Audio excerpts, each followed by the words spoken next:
So what are the things that you want to do? Listeners obviously, are then hearing it on a phone through the Bluetooth in their car, or they're listening on lousy earbuds or on a computer speaker at work.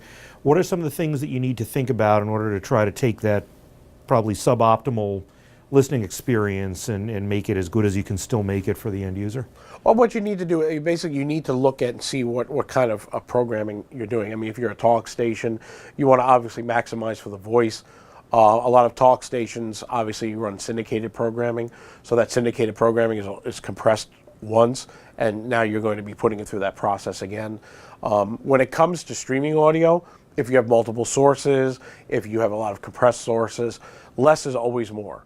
And you can make the audio through a processor like the Aura 8 have a very high average level without sounding like it's overly smashed.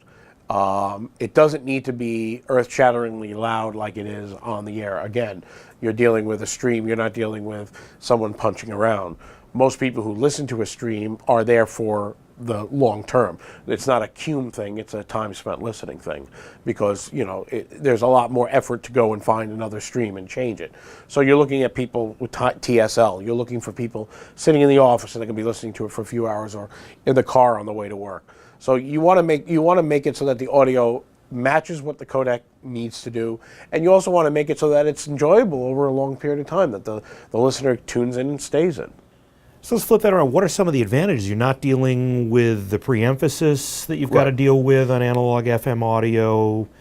You don't, I guess sometimes you do have to deal still with PPM encoding. Right.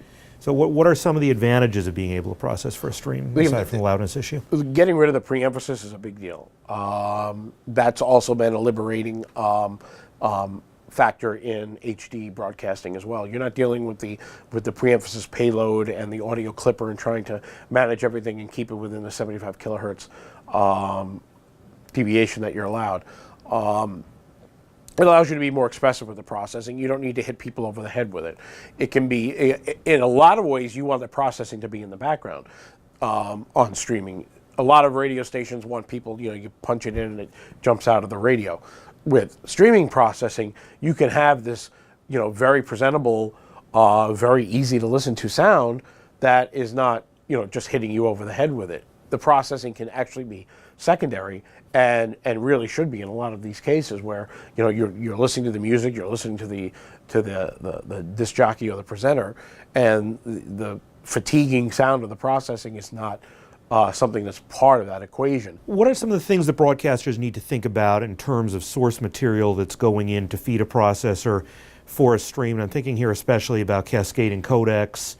I work at an NPR station, and when they're getting something in that's coming from overseas and maybe coming in through Skype, and by the time that hits the stream or hits the HD2, it can get awfully ratty. So what are some of the best practices that broadcasters can do to try to prevent that from happening? Well, we say this to our on-air processing.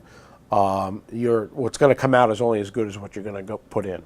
And there are algorithms in our processors that help sometimes mitigate that, especially if you're playing stereo source material that's already been compressed. If you know your sources are going to be compressed audio files from places where you don't have control over the originating material, you're going to want to err on the side of less processing for a more listenable sound. The best way to do on-air and streaming processing is to start with a slate that's completely clean. Any codec audio you put into your processing is going to be magnified by the processor, and the better the processor is, the more those details are going to come out, because processing is detail-oriented. You go out and you spend $12,000 on a new processor and you're feeding it compressed audio.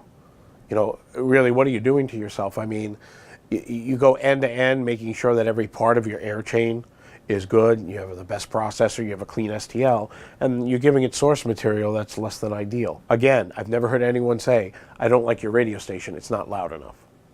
I've never heard that. Mike, thanks for sharing some thoughts about streaming processing with us. You're welcome. Where are some other places that people can get some information about this? Our website is a great resource, wheatstone-processing.com, or you can give us a call. We'd love to talk about processing. Great. Thanks so much. Thank you.